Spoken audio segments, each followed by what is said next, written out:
성장의 독서. 표지가 참 이쁘죠.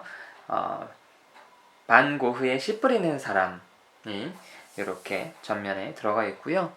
잘 보이시진 않겠지만 이쪽에 은박 글씨로 이제 이 책에서 소개하는 책들을 이렇게 적어놨습니다. 근데 아무래도 너무 보이지 않아서 좀 처음 좀 디자인에 좀 이 표지 디자인을 하신 분의 좀 착오가 아닌가. 네, 차라리 뭐 빼거나 아니면 더 진한 글씨를 했어야 되는데 사실은 있는지도 모르게 사실 이렇게 볼라 그래도 보이기도 좀 힘들어서 어쨌든 네, 반고흐의 이 아주 유명한 그림이 표지로 들어가 있는 책입니다. 자, 성장의 독서. 이 책은요, 삶의 방향을 찾고 실천적 공부로 나아가는 지혜라는 부제를 달고 있습니다. 사실 이 책은 책을 소개하는 책입니다. 성장을 하기 위해서 우리에게 어떠한 독서가 필요한가? 그래서 책을 소개하는 책이라서 사실 저는 개인적으로 책을 소개하는 책은 좋아하지 않은 편입니다. 예를 들어서 아주 고전 문학이나 철학이라든지 이런 것들은 우리가 다 읽어보기가 좀 어렵고 하기 때문에 그런 경우는 모르겠지만 이 책에서 소개하고 있는 어떤 내용들은 그런 고전을 다루는 건 아닙니다.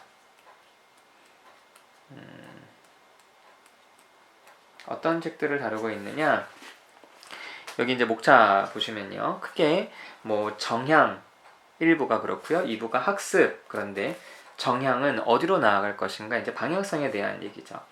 그래서 첫 번째는 좌뇌인가 우뇌인가라는 제목을 가지고 다니엘 핑크 새로운 미래가 온다. 자, 두 번째는요, 나의 강점은 무엇인가, 하워드 가드너의 다중지능. 세 번째는 어떻게 원하는 일을 할 수 있을까, 로먼 클루즈나리의 인생학교 1. 네 번째, 20대를 도대체 어떻게 보낼 것인가, 티나 슬리그 20살에 알았더라면 좋았을 것들이라고 하면서 고전이 아니라 이제 비교적 심리학이나 교육학 그리고 혹은 철학 다양한 분야에서 이 저자가 우리의 인생의 방향성에 대해서 고민할 수 있는 책들을 이렇게 소개한 겁니다. 뭐 학습도 그런데요. 공부를 알아야 지속할 힘이 생긴다. 그래서 이제 공부에 대한, 우리에게 공부는 무엇이고 어떤 자세로 공부해야 되는지, 뭐 켄 베인의 최고의 공부, 윌리엄 데레저위치의 공부의 배신 같은 책들을 이렇게 소개하는 책입니다. 제가 이 책은 이 와이즈베리, 미래엔 출판사죠. 옛날에 교과서를 만들던 그 회사가 이제 미래엔이라는 이름으로, 그리고 와이즈베리라는 그런 성인 단행본 브랜드를 가지고 낸 책인데요.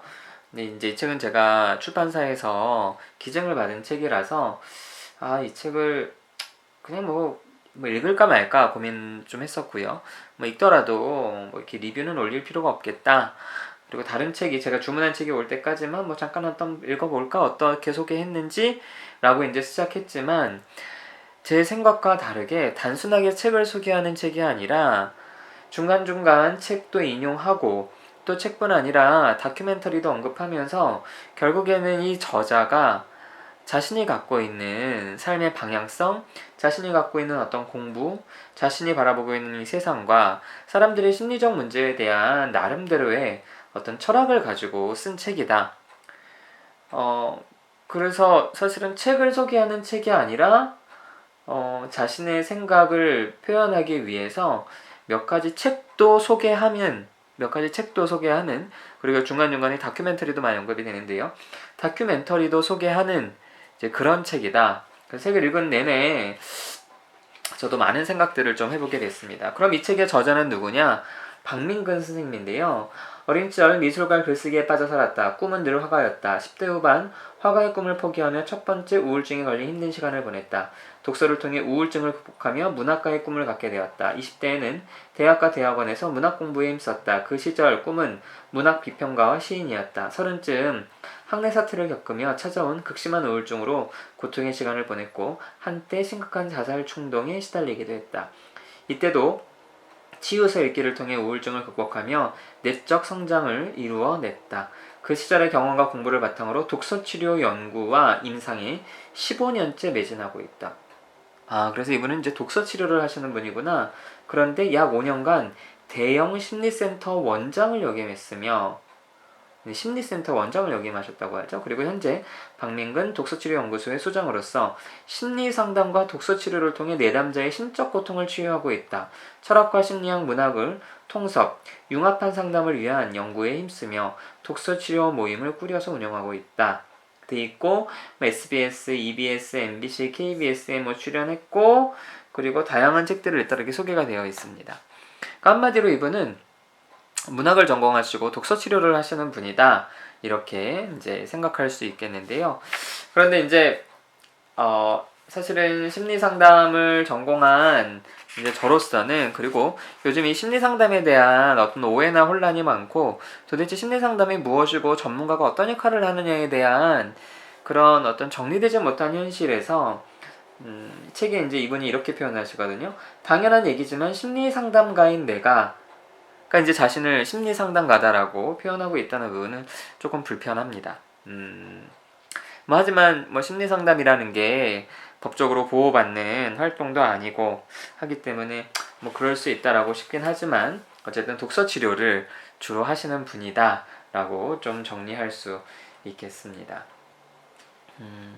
성장의 독서. 이분이 쓰신 책 중에 하나가 또 이렇게 여기 뒷날개에 보시면 치유의 독서입니다. 그래서 심리학과 철학이 만나 삶을 바꾸는 지혜라고 되어 있으면서 이렇게 치유, 성장. 사실 이분이 이제 전공하신 부분이나 이런 어떤 일하시는 부분들에 있어서 사실은 완벽하게 좋다라고 말할 수 없는 부분은 분명히 있기는 하지만, 확실하게 개인의 어떤 문제를 극복하고 또 많은 사람들을 만나 속 이야기를 듣고 나누고, 또 이분이 그동안 읽었던 수많은 책들과 어떤 세상에 대한 이분만의 어떤 관점들은 정말 탁월합니다. 그래서 좀 심리상담을 전공한 사람들이 이런 책을 내고 이런 작업을 하면 얼마나 좋을까 아쉽다라는 그런 좀 생각도 들면서, 삶의 방향을 어떻게 찾을 것인가, 그리고 공부를 내가 내 삶과 공부를 어떻게 연관시킬 것인가 고민하시는 분들이 읽어보면 많은 도움이 되실 겁니다.